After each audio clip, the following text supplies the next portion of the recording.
to explain it, just tell me what you need.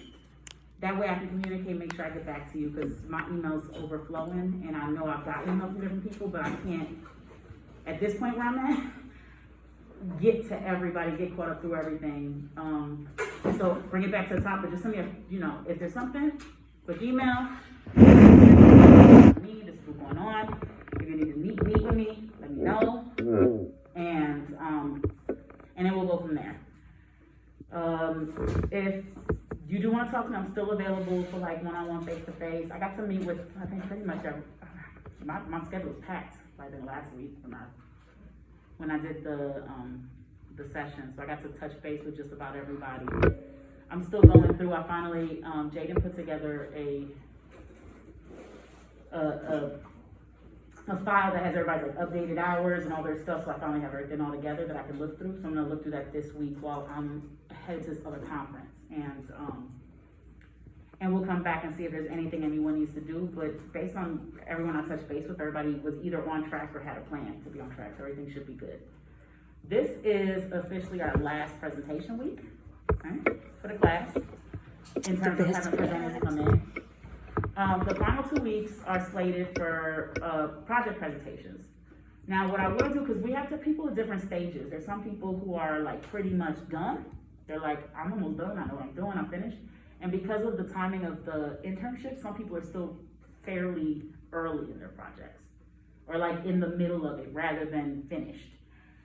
Rather than expecting everybody to be done, given the staggering of like when people were able to start their internships, what we're gonna do is final project check-ins. So instead of having people be obligated to do a full final presentation, you'll have the option to present if you're done on what you've done already. If you haven't, then you're gonna present on what your project is about, what you're doing, what you've gotten done so far, and what the plan is. So that way, everybody will still be able to present, and everybody will know what everyone's working on, the different projects. There's really interesting things, lots of different things going on in the class. Some things have changed, but I think that it's worth you all hearing from each other and what you've done in your internships. So that's just gonna be our last 2 weeks. I'm gonna set up sign-ups this week before I leave my conference, so you all can sign up for time slots, either next week or the following week. I'm gonna ask those of you that started really early and are closer to being done, if you can take the earlier week. I know some people try to like avoid it. They're like, I want the latest, and some people wanna just be done, but I do wanna save some slots. I have some students that had some issues and had to start really late. And so I just wanna give them as much time as possible to get a little traction on their projects before they have to present something to the class. But with that said, we're supposed to have, how many students? 17 students, and I have 1, 2, 6, 9, 10, 11. Some students are missing. So here's what I'm gonna do, because they should have come. They didn't come. I'm gonna pass around a sign-up sheet, sign it. If you were here, you get first dibs to select your spot. I even throw a little something extra on there. I mean, that's no great. This is a class where you just need to do what you're supposed to do. I would say I throw extra credit, but there's no quizzes or anything, so it's not like there's an extra credit quiz to bump up or something like that. But I'm gonna pass it around. Y'all get first dibs on selecting your spots. Thank you for being here, for sticking it out through the semester. I know it's been a friend. For all y'all graduating, it's been a long senior year. I can't even imagine. Kudos to y'all. It's been a long senior year. I'll tell you, talk about time being relative. Right. Like, we know it's still the same time as the year before, and yet it feels like 3 times longer. So I feel you. I appreciate y'all being here, engaging with our speakers, taking your internship seriously, doing the work. So yes, I'm gonna pass this around. Just throw your name on there. I don't know everybody was here, because I'm gonna forget as soon as I walk out the door. And so I guess we'll do it. So this last week today, we have Ms. Tiffany Washington. I'm gonna introduce her in a moment, but our topic specifically is gonna be around food, farming, healthy food, sustainability, like all these kind of things around food access is our topic. And so I'm gonna introduce her real quickly, and then we're gonna kind of do how we always do, give her some space, welcome her to class, give some space to talk about her work and a little bit of Boston's history and her experience here, and then open it up for you for questions, to share what you're doing, your intentions, and then to ask questions about, you know, Austin, whether it be Austin's history, whether it be about food or access farming, whatever it is, or related to some interests you have related to that. And what's in discussion. I'll stick around a little bit if there's anybody who needs to chat, and then we're gonna be done, and then we're officially done with everything but our final presentation. And then y'all, my seniors get to graduate. Right, so. How exciting. I know, right? Almost there. You're almost there. I promise you. I'm gonna be a black graduation. So, who's gonna be black graduation? Are y'all gonna be a black graduation? She like, I'm gonna be at black graduation. I will What? be there cheering so hard. I promise you. Did you say the white graduation? She said, what's the difference? There's like all the other graduations and they're black. I always go to black graduation. I think I have to go to like 3 others, but because of my students that are graduating, but I'll be there. So I'll be cheering you on when they call you there. Do it if you want to plan to do it. It's fun. And the big graduation is so big. They don't call any individual names. I heard, the speaker looks like it's gonna be good, but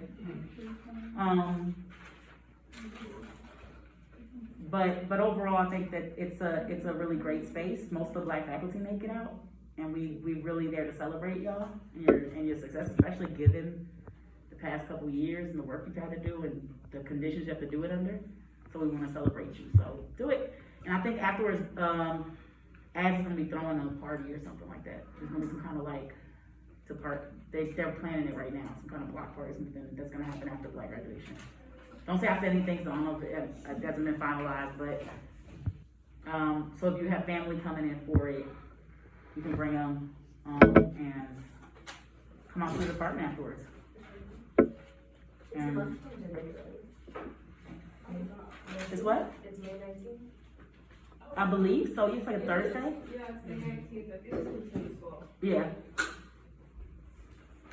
And it's a lot of fun. Ooh. I like it. I'm gonna pass out.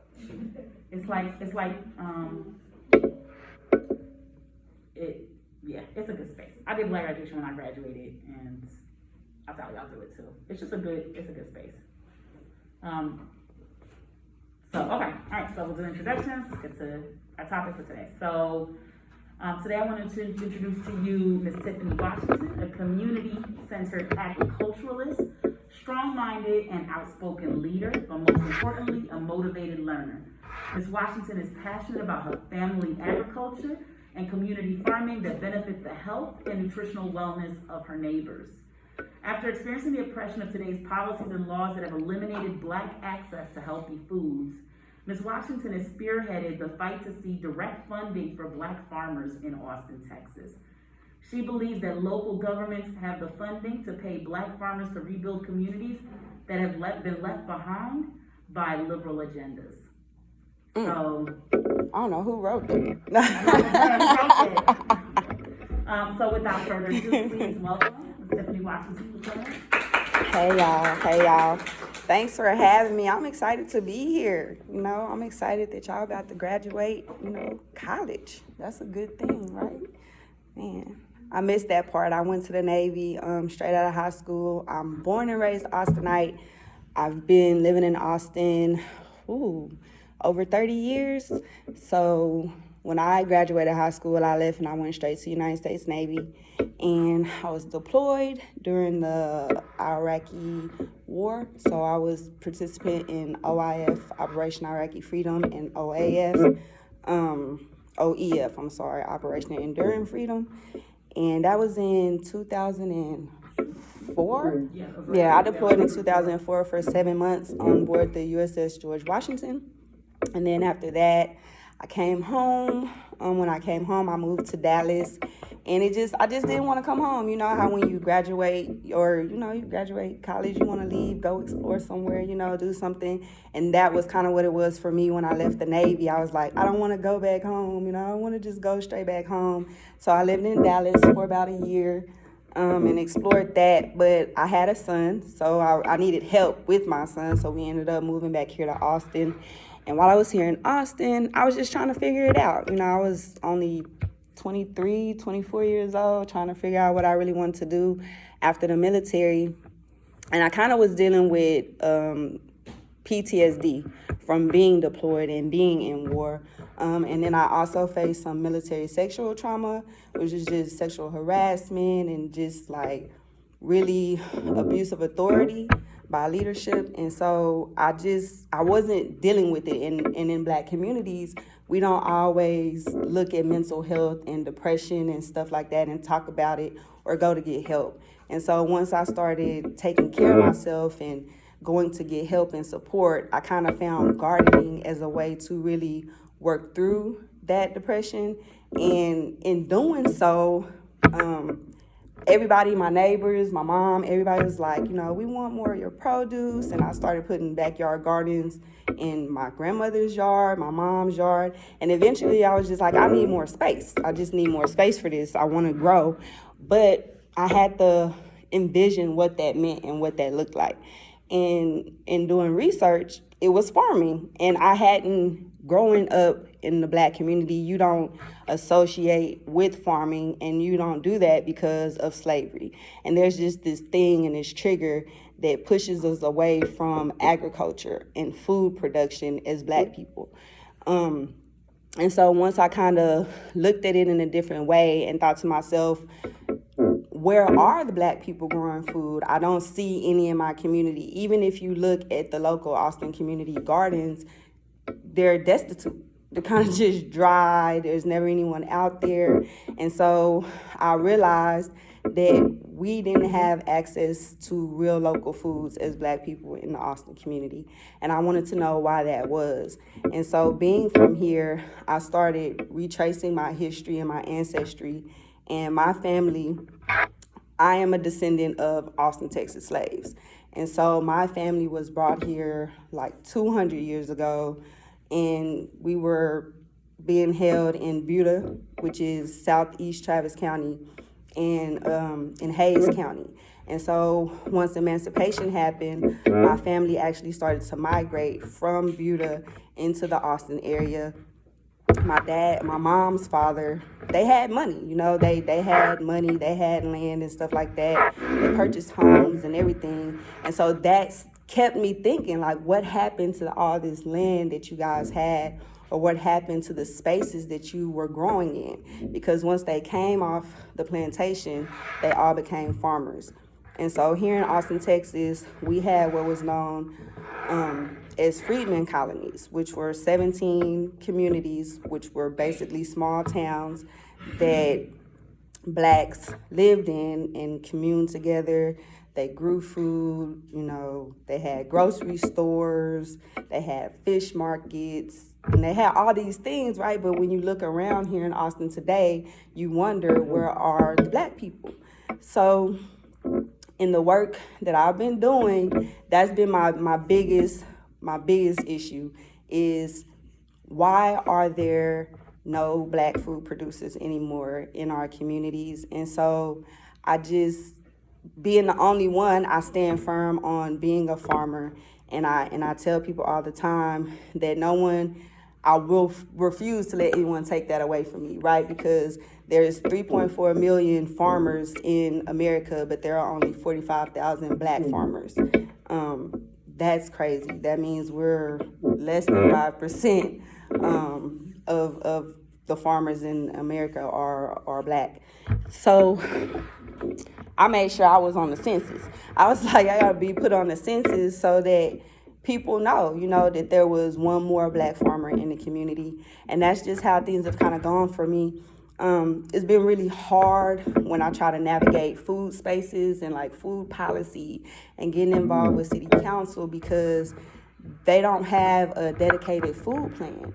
Our food system is based on the Central Texas Food Bank or some type of charity and stuff like that. And our largest local farm or vegetable farm is in Bastrop, and it's about 200 acres. But we recently had that farmer, who's white, he just disappeared. He just left the farm, abandoned it, and it's just, You serious? I'm dead serious. He abandoned it, and they even had to have people from the Central Texas Food Bank go out to harvest like 10,000 potatoes just to try to save the food. And that was last year in May when all of this started to happen, and he's still missing. So when we talk about food and food access, nobody told me that there was a food war. I didn't know that right now there is a food war. It's food apartheid, and that's basically where there's systemic racism in your local food system, where our communities are purposely removed from access to fresh produce, fresh farms, and replaced with corner stores, liquor stores, fast food, and stuff like that. And they call that food deserts, right? So when I started to look at Austin, Texas, I noticed that in our urban centers, there was urban farms, 5-acre farms, 10-acre farms. And I'm like, who's running these local urban farms that are centered within our downtown communities? And so when I look, they're white people. And when you look at the history of the land, it's an old plantation, right? And so it just baffled me that it was necessary that my ancestors were enslaved to grow the food, but now we're nowhere near food production. There's no one that looks like me in Travis County, Austin, Texas, that grows food as a food producer, and I want to change that. So I just started going out and just trying to find ways to bring awareness to the situation, and just trying to find ways to like build a curriculum for young people. And so I've been working with youth sports groups. You know, I also I'm a proud mom of the ATX Horns. They're a football team, little league and cheer, and they're the ATX Horns, and they practice at Mueller Park. And working with them is a great thing, because you get to see small children inside of a village, right? Because there's parents and there's coaches and everyone's there to take care of them. And I want to offer them something that they can always have. And when you have a green thumb, you never lose the green thumb. So to me, just teaching kids how to grow food or how to be inside of a garden is the best thing you can do, especially when they're young, because you can always turn to that. We didn't grow up thinking, I'm playing in the dirt. You just hear, get out that dirt, stop playing in the dirt in the Black community, you know. But nobody said, oh, look, she playing in the dirt, she gonna be a farmer. You know, that's a real thing. And so I encourage kids to get dirty. I encourage kids to put their hands in the soil, because if we not growing the food, there's not gonna be anybody to grow it. There's I guess I would want to say all the white farmers are old and dying, and their kids don't want to farm. And so all the farmland, about 80% of the farmland right now in America is owned by Bill Gates. So with that, it's kind of like, where do we have space to make sure that the food isn't always a big corporation? Because we know what happens with big corporations. You have big pharma, you have big agriculture.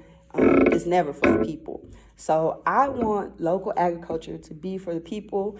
I encourage young people of your age to get involved with food justice, because no one ever says that food justice is a social issue. We don't talk about it, you know. We don't discuss where our food is coming from, who's growing our food, or anything like that. And so when we talk about diabetes and high cholesterol and obesity and the nutrition level in Black communities, well, no Black people growing the food. It's not being grown with love, you know, where you can't complain about certain things and, you know, be upset about white supremacy, and that's where we get our food from.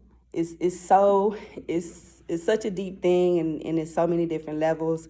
But I hope that, you know, eventually we'll be able to just build parallel systems that can support, and that we don't have to keep having to fight so hard, because I done been blackballed. Y'all, the city don't fool me. They hate to see me coming. The city hates to see me coming, because I'll go to city council. I'm also a legacy baby, what you would call a legacy baby. My grandmother she's no longer with us, but she's one of the most popular, I would say, community rights leaders here in Austin, Texas. Before she passed, she was president of the Black Citizens Task Force. Her name is Miss Dorothy Turner. The University of Texas I'm trying to come down here and get my grandma's stuff, because they have so much information, her records, her memos. They hold some of that here at UT Austin, and then there's also more information about her at the Austin History Center. And so, just coming from a family of activists, local community activists, is hard. I prefer not to have to be an advocate, right? Because it takes away so much time from my family, especially my husband. He has a huge issue with me always being out here fighting for justice, because, I can go from 0 to 100 pretty quick.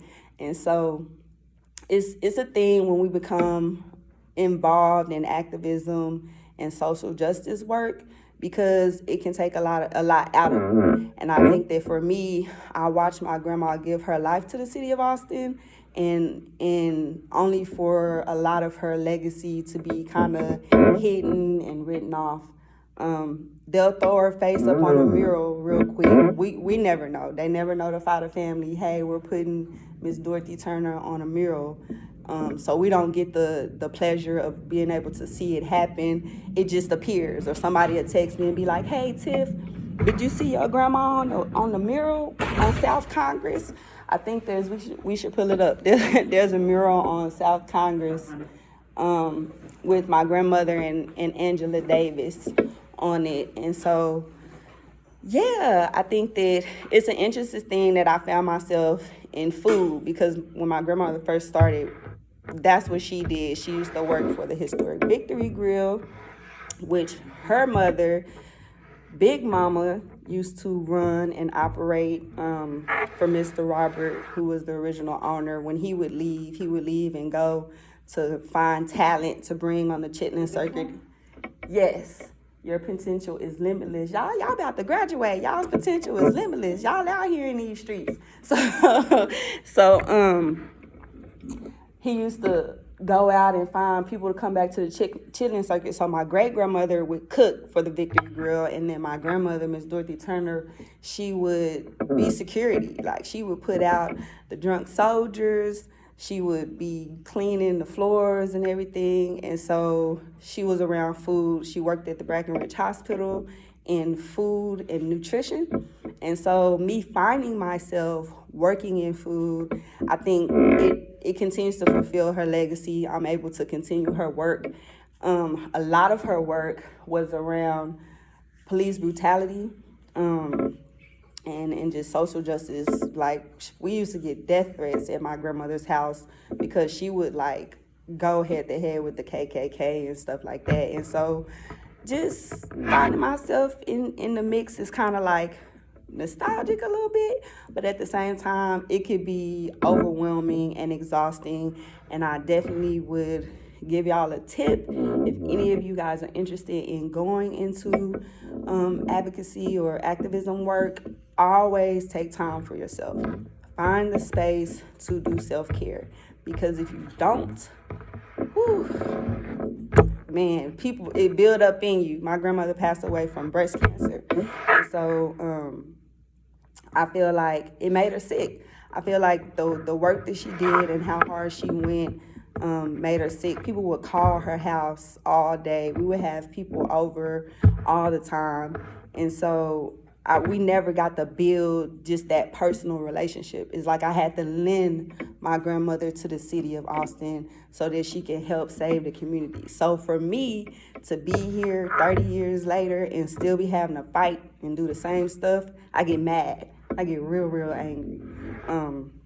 So that's really it. And just, being a black farmer in a place where there are no black farmers, it's it's fun. I like it. I get to, because I get to kind of play by my own rules sometimes, and I get to I just get to be myself, and I don't have to be anything other than that but myself. And like I say, it's just been an impactful thing for me to be able to work in food culture. So, if y'all have any questions, y'all can ask them. Thank you so much. You're welcome. Oh, that was quick. Oh, no, you're good. This is going back down. So, yeah, well, let's open it up. Conversation, questions. We got a lot of topics going on. Conversation about food deserts, farming, both locally and nationally. There's a lot going on. For those of you who aren't aware, one of Biden's initiatives included money for black farmers, and then I grew a conservative group went and took it to court and just trying to. Oh, Sid Miller. Sid. We're from Texas. We're from Texas, and Texas battles back and forth with California to be one of the number one agricultural state in the United States. Any year you can see it be Texas or you can see it be California. And so when Joe Biden had the agricultural czar, whatever you want to call him, put that out there, one of the first things that they did here in Texas, Sid Miller, who is our Texas State Agricultural Commissioner. Oh, I'm running for Texas State Ag Commission because I can't take it.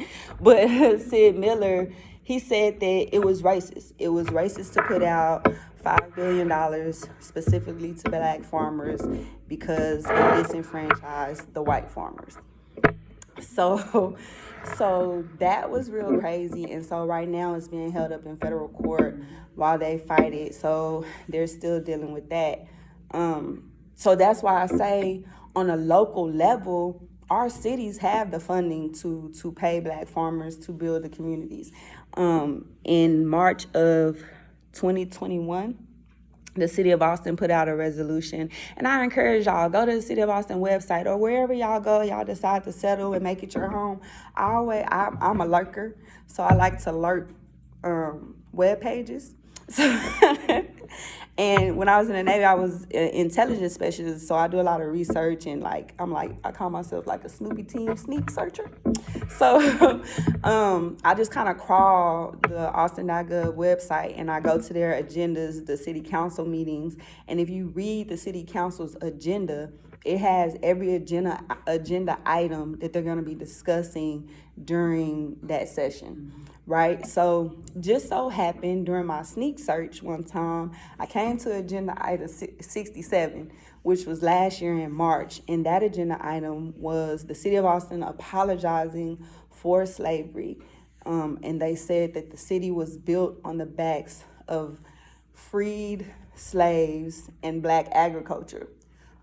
Boom, right? Then they said that we had been oppressed from participation in agriculture for 200 years.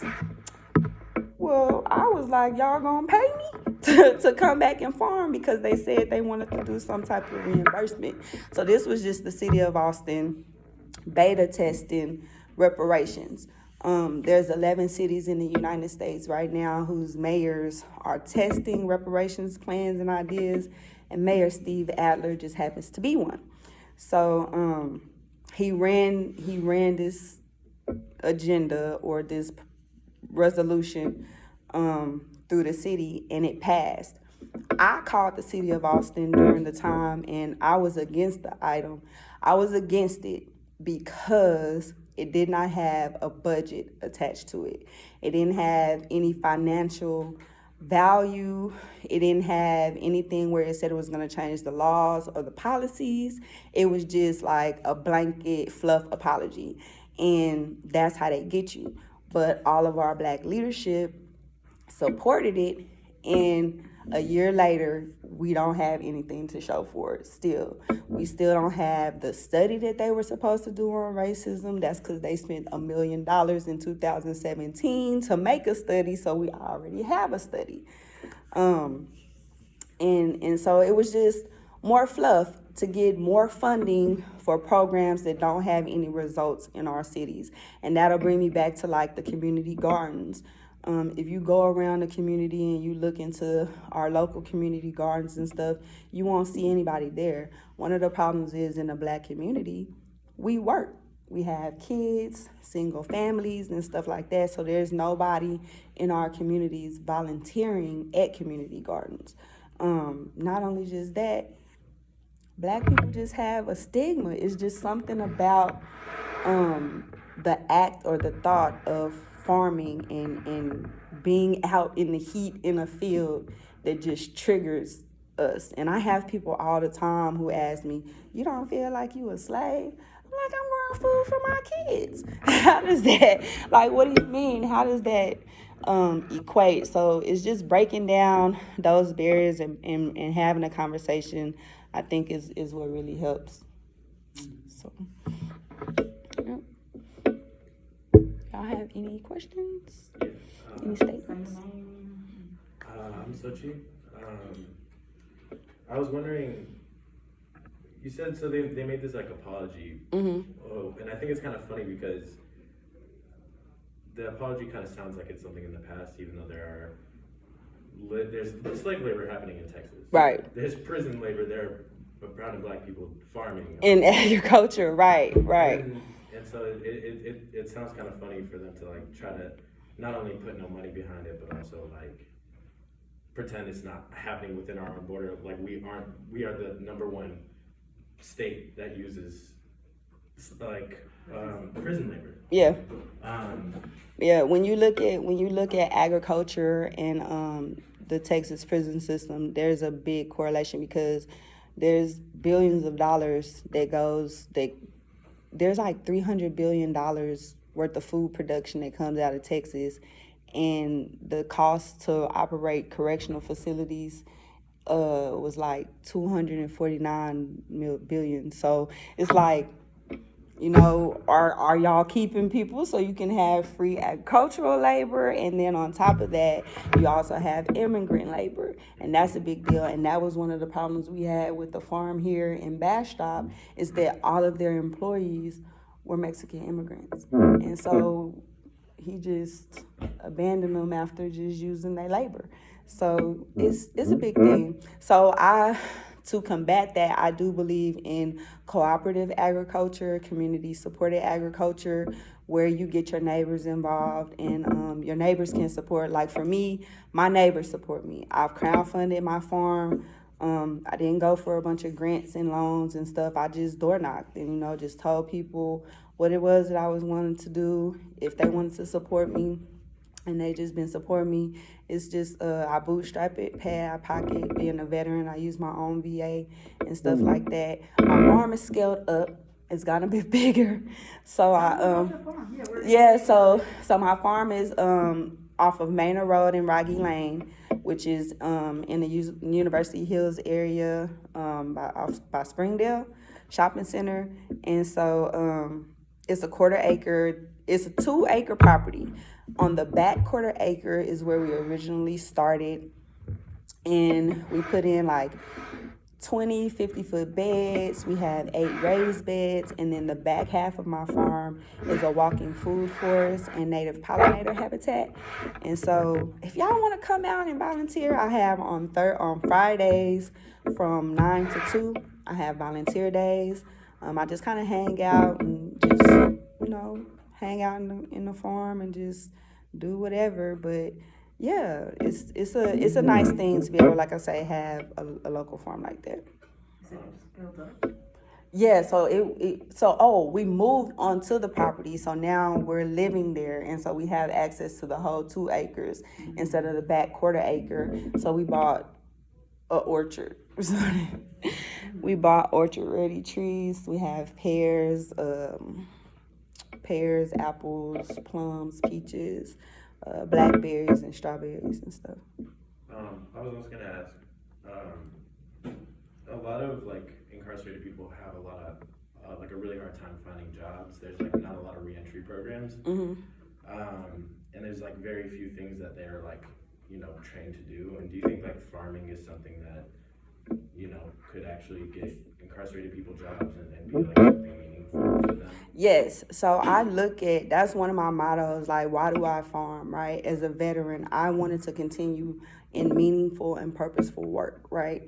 So I have a program that I'm wanting to get funded called the CJAP, which is the Criminal Justice Agricultural Pilot Program, and that's for juvenile offenders who are returning into the community or kids transitioning out of foster care, to learn agriculture as a trade skill. And I believe that it does. I believe that it is something that they can come out and into, and it'll be sustainable because it's therapeutic, right? And that's one of the primary things that people need when they're coming from incarceration, and transitioning, because a lot of people, you see them return. I think the return rate is maybe 2 to 3 years. You'll see somebody come home from jail and then they're just right back. So if you're able to offer them meaningful and purposeful work, that also is therapeutic, something that they enjoy and are passionate about, and they're able to eat, you can eat it. Like, you're reaping your reward. Like, it's literally, you're gonna reap what you sow. I think that is a sustainable program for reentry. So I just got to get it funded. So I keep fighting the city to get it funded, because you just asked the question, so it's on people's minds, right? So we wanna bring those solutions to the table. I'm sure if you're like willing, so I've worked, my internship is an Inside Books project, so we send books to incarcerated people and reentry resources and stuff, but if you get it like up and running, I'm sure we would like spread the word. Okay. If you, because we can send packages if there's a flyer or something, we can send that out to people. Okay, yeah.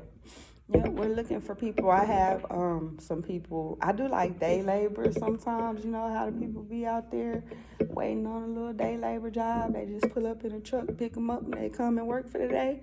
I find people who need help, do some day labor, and come out and help me out at the farm, and stuff like that. So, anybody else got any questions? Any questions? It's Big Ag. Be inspired to grow and affirm greatness, y'all. I'm Brown. I'm in communication leadership and activism for Katie before here. I want to know, like, you said, like, that gardening was, like, therapeutic for you. So I guess, how did you, like, make the transition from this being, like, your kind of, like, solace to it being, like, your job as well? Like, does it ever, like, So that's the thing, right? They say when you have a gift, it doesn't seem like a job. So I think that I've always had a green thumb. I just didn't know that I could utilize it and earn a living, right? And so I think the transition was just me realizing that agriculture is a lifestyle. It doesn't have, I don't have to make it this crazy, wake up at 4:00 in the morning, feed my roosters, and just be out here, you know, because I had roosters too. And like, I was living in a townhouse and my neighbors we were like this close together. I had a chicken coop and all kinds of stuff. And at 3 a.m, you would hear this rooster, and I'm like, my neighbors are gonna report me to the HOA or something like that. But I think that I just realized that it's my lifestyle. I really enjoy it. And so I don't pressure myself. I don't put pressure on myself to sell my produce. I'll give it away before I sell it. And I think that in doing that and just standing firm in that, everything's just kind of come to me. The money comes, people support, and I just keep doing the work. I just keep growing food, and I think that's another reason that sometimes I have issues with the advocacy part, because I have to advocate for myself because there's no one else in the space to help me or do it for me. And so it can take away from me just enjoying the therapeutic space that I have.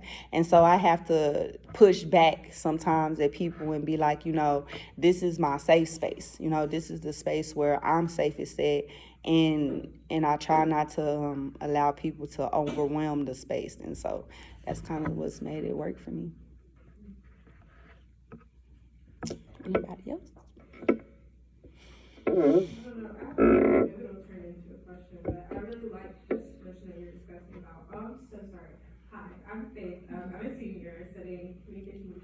studies as well. My internship is with the Austin area urban league.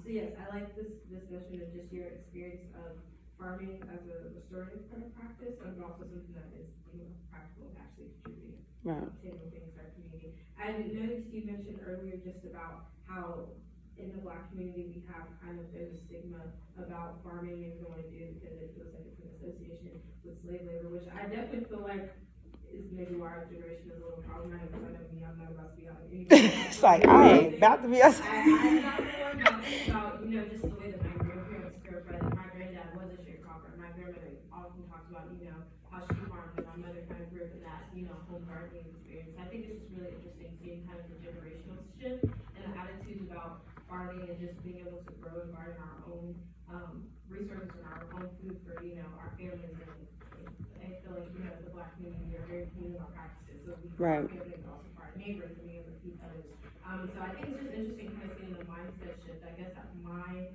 question for you then would be, what have you found, or maybe something that you share with others about kind of recalibrating our mindset and our attitudes about farming? Touch on what the passions, kind of your practices or your methods for, shaping attitudes about farming.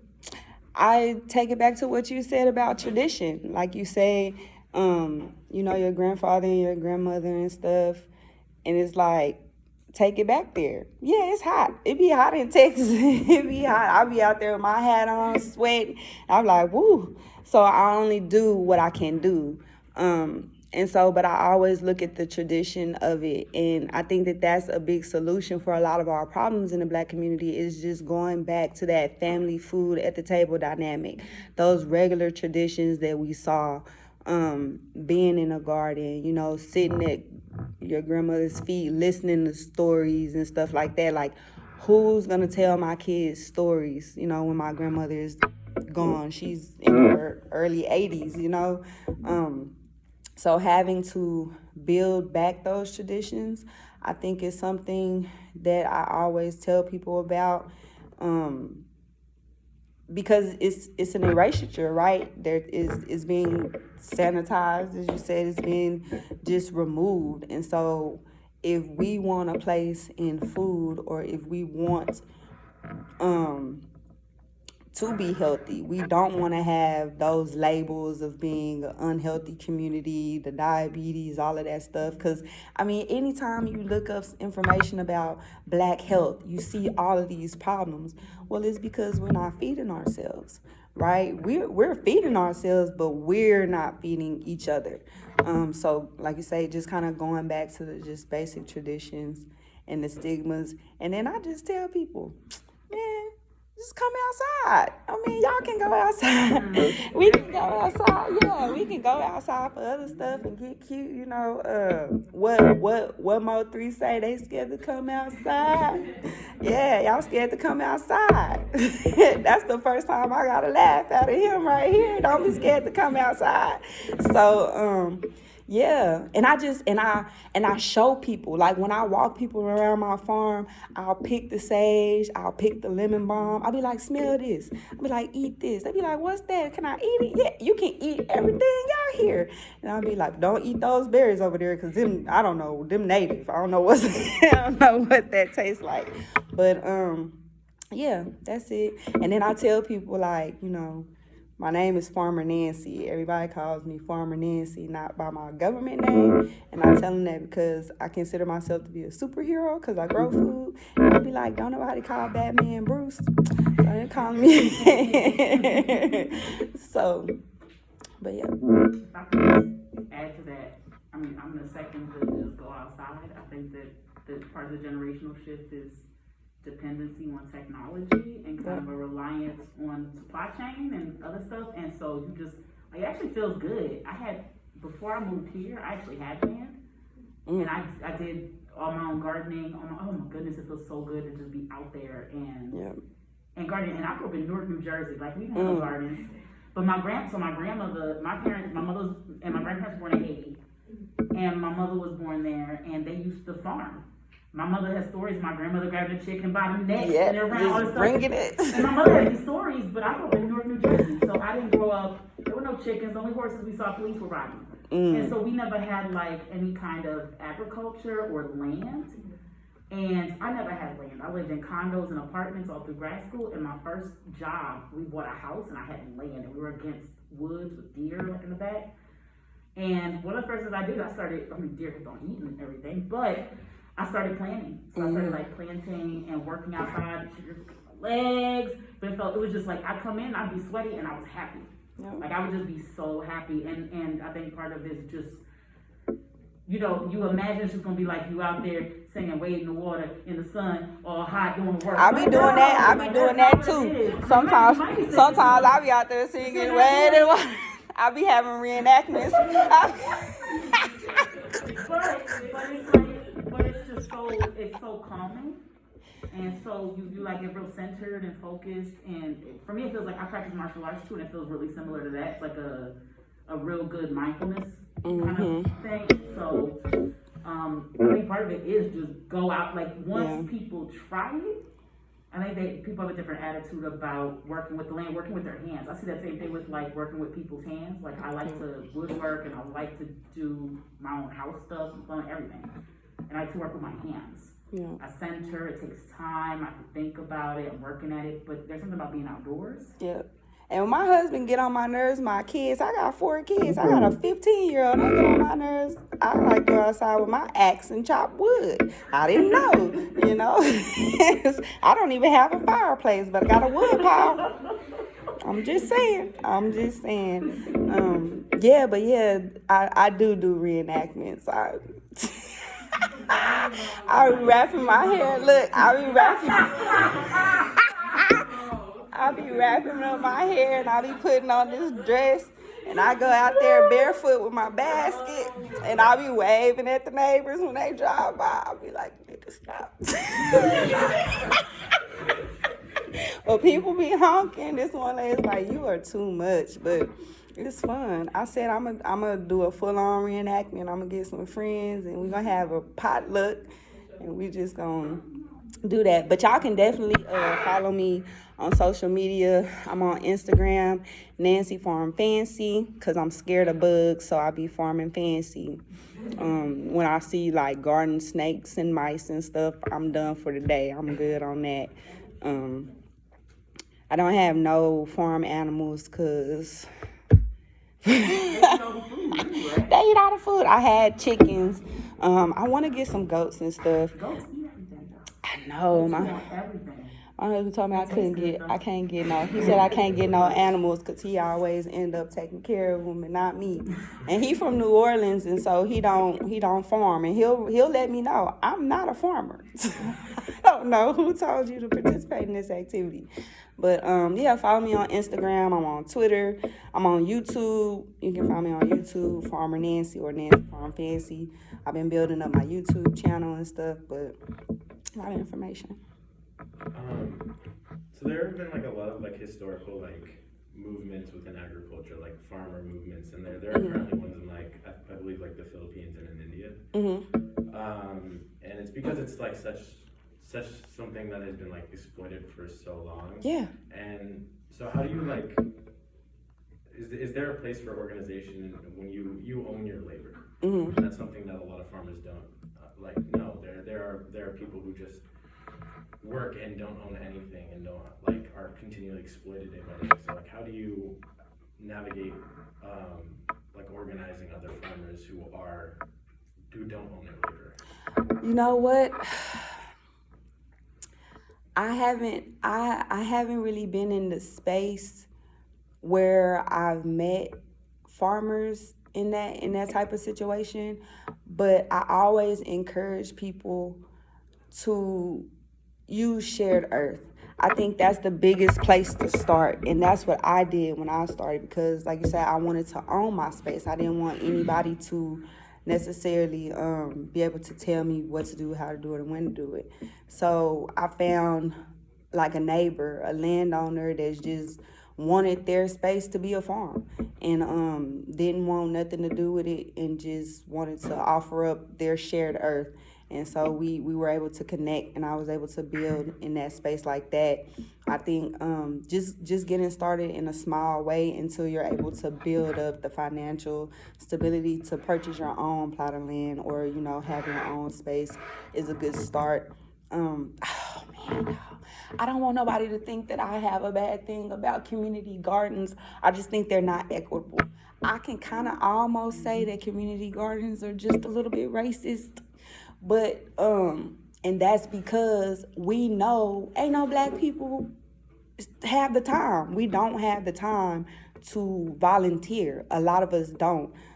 There is a space for community gardens, I believe, for our elders and our children. But if I'm an able-bodied young person, I'll say 20 to 55 or whatever, and I can slang around a hay bale, I can throw some manure on my shoulder and whatever, I think we should be in full-on food production as an economic opportunity, because we don't have equity in agriculture as people of color. Even my brown brothers and sisters be like, I can't deal with it, you know, and those are the people who are hard hit by being exploited, you know, as migrant farmers and stuff like that. I have a lot of Mexican friends who just are over it, you know, like you say, they just like, I want to be able to do this on my own terms. So yeah, shared earth, and just starting small, one foot at a time, one step at a time. You're welcome. Well, y'all. I kind of have a question. I don't know if it's like too on topic, but I guess I've just always been curious about, like, I guess just the business aspect, like how farming works. Like, you like grow your food, how do you like figure out who to sell, like who buys it? So I had to choose my market, who I wanted to sell produce to, and it was the old ladies at church. Right, that was where I started, because my grandma and my mom are real active at church, and so that was my market at first, the older women in the church. And then I started looking at men because men like to eat produce, but they waste so much of it, so they won't eat it. And so I specialize in baby veg. I like to grow many heads of romaine lettuce, cherry tomatoes, because my husband, he'll just eat them. And his friends will come over and they'll just eat them. And so that was a market that I entered into that had been kind of good for me. And then just families with kids. And then from there, it just kind of spread. So I just do real local level marketing, just put up my signs in my yard, social media, word of mouth. Yeah, and once I kind of price my produce based on the local grocery stores or the local farmers market. And I'll go walk around the farmers market like I ain't a farmer, just to see what the prices look like and stuff like that. Try to keep it very affordable, but since, you know, it's a food shortage and everything is kind of going up, fertilizer is expensive. So all my expenses have gone up. So I have to price my produce a little bit higher. Which isn't bad because people want organic food. I'm not certified organic because that's just another way for the man to get my money. He just want to come through. I was like, well, none of the slaves was certified to grow organic. Y'all was good. So, yeah, I'm going to keep my $350 for that. But I do grow. So this is the statement. We grow produce using organic practices. So I don't use any pesticides, herbicides. And my property is small enough for me to just walk around, and if I see a plant that's got like chew damage or is pests or whatever, I just pull them, just remove them out the garden. We use like natural like vinegar and like a Dawn soap solution or something to spray on the plants to keep them, like a neem oil, something organic and natural. But yeah, that's it. I tell people, make sure you wash your produce when you go home. I just pulled it out the ground. Somebody was like, "Oh my God, it's a caterpillar on here." I was like, "Eat it!" No. It's protein. It's protein. But thank y'all for having me, and I hope y'all go follow me on YouTube. Thank you, y'all. That's it. We're good for today. I appreciate it. We could one more time thank us for coming. Thank y'all for having me. And so reminder, keep an eye out. I'll send an email with instructions for signing up.